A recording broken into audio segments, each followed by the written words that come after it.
অসম্ভব সুন্দর black colour আর আরামদায়ক এই কুচি বোরখাটা। কাপড় বা ফ্যাব্রিকটা হবে দুবাই চেরি জর্জেটের, লম্বা হবে 53 থেকে 54, সাইজ হবে 54, বডি হবে 22 থেকে 23। নেকের পোর্শনটা কলারওয়ালা চেন সিস্টেমের, স্লিভের নিচের পোর্শনে কুচি সহ, কনুইয়ের পোর্শনে দুটো দড়ি সহ দুটো করে টার্সেল রয়েছে।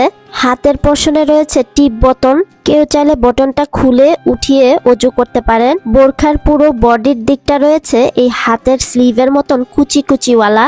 বোরখার দুই সাইডে কোমরের পাশে রয়েছে দুটো বেল্ট, কোমরের পেছনের দিকটা বাঁধার জন্য। গরম বা শীত যে কোনো সিজনেই এই চেরি জর্জেট কুচি বোরখাটা অনায়াসেই পরতে পারেন। খুব আরামদায়ক একটি চেরি জর্জেট। একটা কালারই অ্যাভেলেবেল রয়েছে স্টকে। নিত্য নতুন ইউনিক আর এক্সক্লুসিভ কালেকশনস পেতে সান্তাস কালেকশন পেজের পাশেই থাকুন। বোরখাটি ভালো লাগলে এখনই স্ক্রিনশট নিয়ে নাম, ঠিকানা আর মোবাইল নাম্বার লিখে ইনবক্স করে ফেলুন। বোরখার মাপ নিতে কেউ চাইলে বাসায় এসেও সরাসরি বোরখাটা পারচেস করতে পারেন। স্টক আউট হওয়ার আগে আগে পারচেস করে নিতে পারেন এই সুন্দর বোরখাটা, রেখে দিতে পারেন আপনার কালেকশনে। সবার জন্য শুভকামনা, হ্যাপি শপিং।